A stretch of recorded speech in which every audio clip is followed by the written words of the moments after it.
2025 just started, Lauren, and before we drive to world premiere in Prague, let's look at some of our most noticeable moments of 2024's Flesh and Blood history. Yeah, sure, Freddy. Let's start, Freddy. Do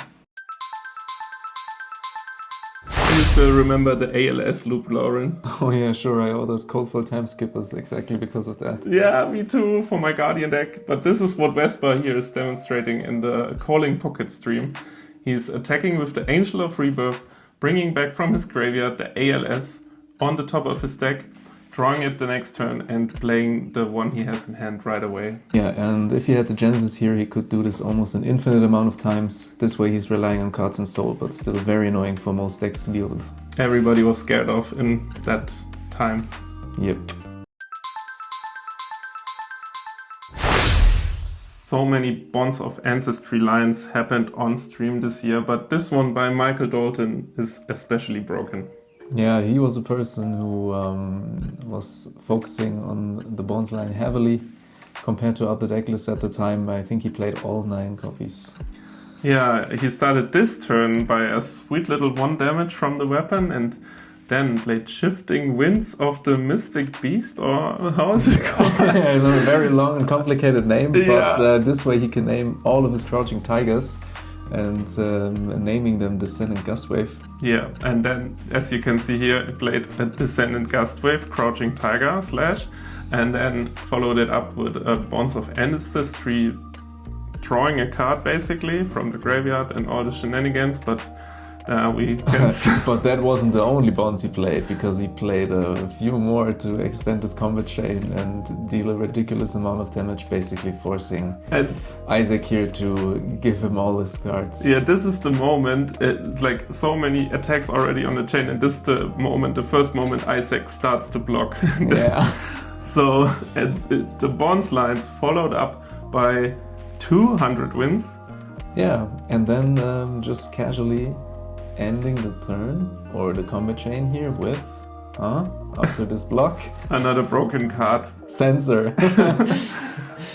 Yep. Yeah, and I really had to take the sensor block and keep it in the video, even if it's a bit too long, because then you can see Isaac going to 1 life. Yep.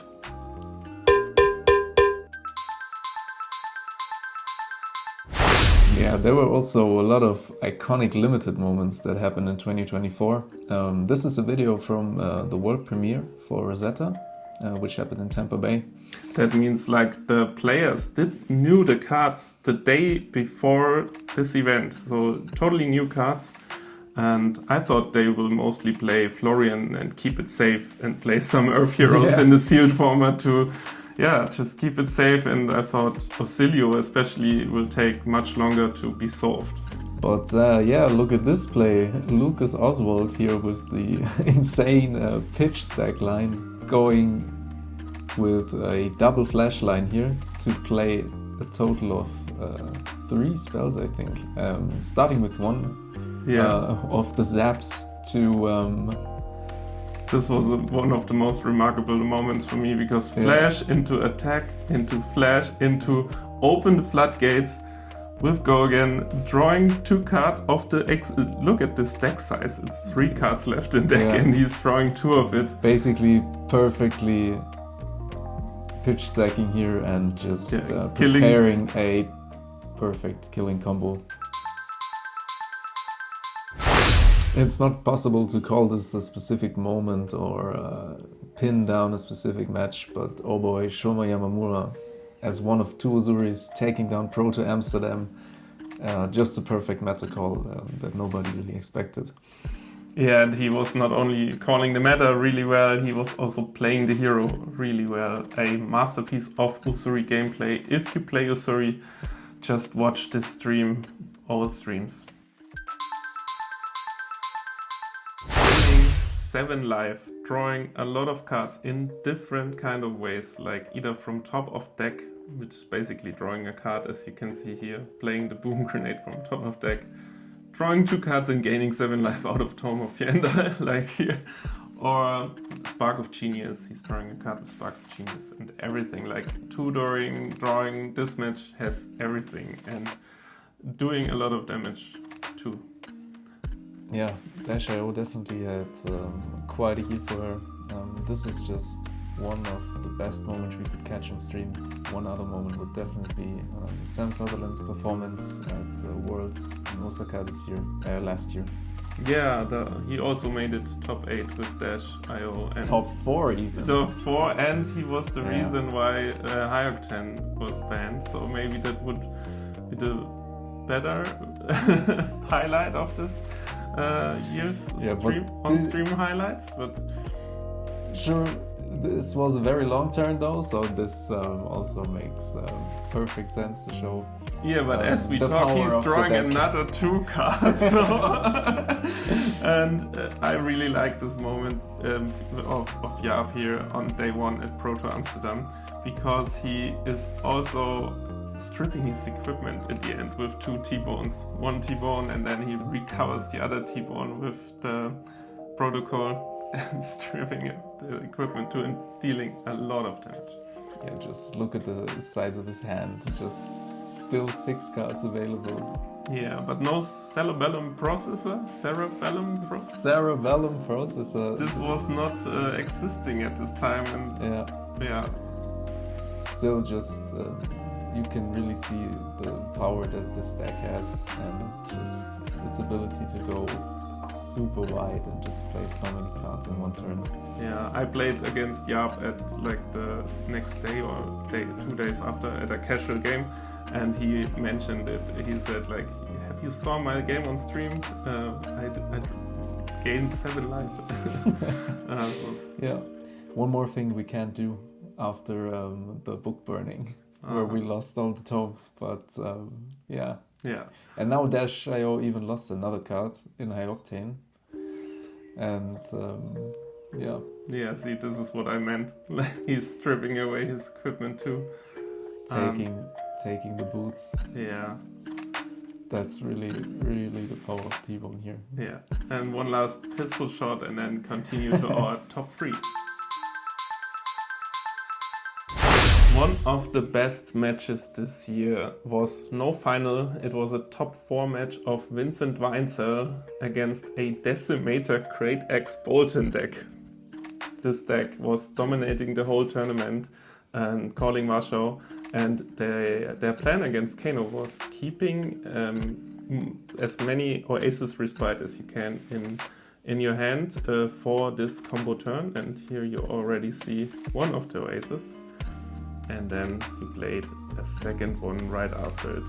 Yeah, pitch stacking Kanos were definitely dominating the meta at this time. Just playing all the D-reacts and just going second cycle, setting up the pitch stack to just set up a massive combo. And as Freddy, you already mentioned, and what you can see on screen right now, just playing the second Oasis to basically deny all the damage with the Spell Void and AD to just shut down this combo immediately. But powerful equipment too. Yeah. And he did 0 damage. And this was 0 damage with a lot of setup. He sacrificed 3 potions and his boots, and then he was able to get back in this game. But look at this deck size again. Yeah. I know, I was watching this game, I was like, oh man, this is over. But then he just gets in for the finish. That was so amazing. What would a real highlight video be, Freddy, without some degenerate living legend stuff? So what you can see right here is like one of the most hilarious combos you will ever see. Yeah, it's living legend. It's allowed to be hilarious. That's what the format is made for, right? But this might be a bit too much even for living legend standards. So what you can see here is Logan King on Verdance, abusing the power of Krakens Aether Vein combined with Rampant Growth and the power of Amp and gaining a lot of life to just pull off a ridiculous combo. It's a very bizarre game, I think, but yeah, he's gaining a lot of life, playing 2 of his Rampant Growth life, but that's not enough. He has his headpiece and can recover another Rampant Growth life to play it a 3rd time, gaining like 33 live or something, or like 33 amp, not live. But that's even better because he's drawing a lot of cards with it. Yep, you can already see the dice representing the damage this Kraken is going to deal, and just pitching to deal a casual 32 damage with his Kraken. And if you don't know what that means, you can read the card in the right corner. It says, for each damage you deal, you draw a card from your deck. And let's see how many that is. Summer is at 39 life, so it's not killing her, which makes this moment even more clippable for us, because there's a follow-up. He's drawing a lot of cards. Basically, half of his deck. Yeah, and this is turn 2, Lauren. Yeah. Turn 2, and he's basically, not even basically, he's just showing his hand like he's searching his deck. That's right. Playing on 2 Thrives that were just released. Yeah, it was a new card at this time, playing Firebreathing for a casual 68 damage. 168 damage. The UPF staple, Firebreathing, just basically everyone thought this is a new card. Yeah, you really should watch this stream with sound on, because it's so funny as he's counting like 1, 2, 3, 39, 32. He's counting it down. Yeah, and then you will see the most interesting way to represent damage with your dice. Yeah, by 2 dice. Where you can just read the number. 186. That's a lot of damage, I guess. Yeah, I really like this moment. I mean, how could you talk about top moments and not mention this as the most exciting one last year, I think. It was clipped many, many times in other streams after this game happened. He LL'd Dracai with it, and this was the attack, starting it all.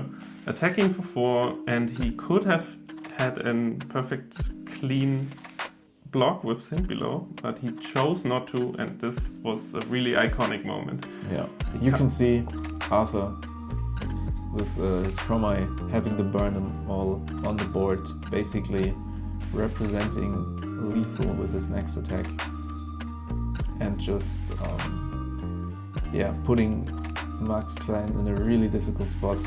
And this game has everything, because Max also has the Dominate on his hand. Yeah. So everything is so intense. Like, we are watching this at 3.5 times of the normal speed, and this decision still takes a long time. Yeah, this is probably one of the most important Flesh and Blood decisions of his life here.